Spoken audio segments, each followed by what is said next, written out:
Another easy way to add a lot of detail and dimension and just wow factor to your spreads is to cut out the background of pictures. And you can use that on its own, but you can also pair that with text wrapping, and it really makes a cool effect that's a little bit more dimensional than just boxes of pictures and boxes of text. So really quickly, how to cut out the background out of a photo. It's very simple. It's a little time consuming, but it's a very easy process. So here I have already dragged a photo onto my spread. I'm going to right click it and then go to clipping path.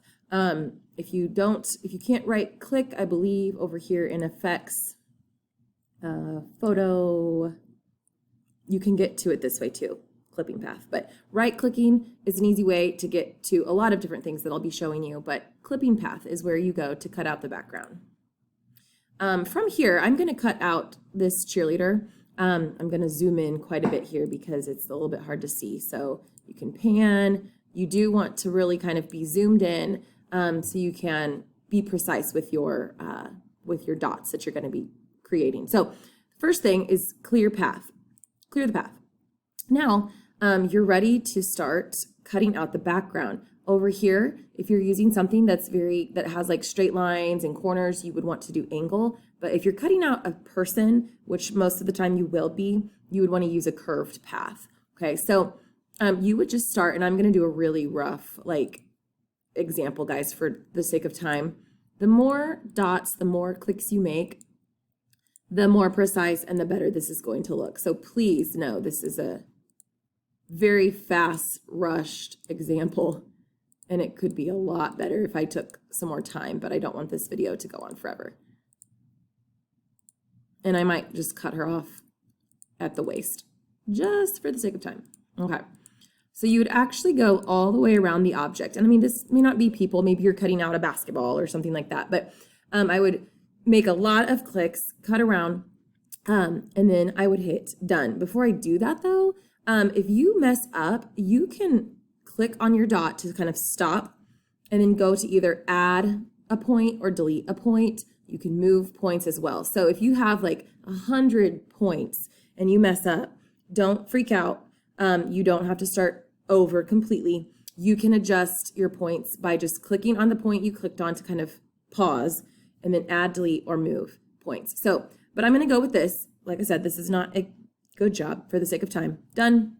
And here I go. I have my little cutout cheerleader, half of a cheerleader. Okay. So that kind of gives some dimension to your spread already. So you might have a cutout, maybe you're writing a student profile and you want to cut that student out of a picture. Maybe I have some text over here. Maybe this is the profile that you're wanting to kind of pair with her. Well, it's really cool to be able to kind of overlap those elements because then people know, oh, this story must be about this girl. Okay. So it's a really easy way to connect your story to a photo. But I obviously don't want the text to overlap her. So what I do is I would want to text wrap this object, okay?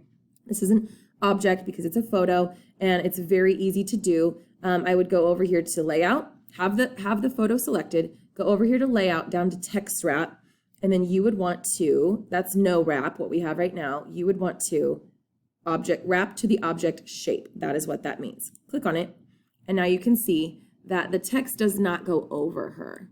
So you can adjust this how you want. You have to play around with it a little bit. But that is how you would wrap your text around an object. And it really helps. You know, if I had a headline and subheadline up here, double column, that just gives some detail to your spread.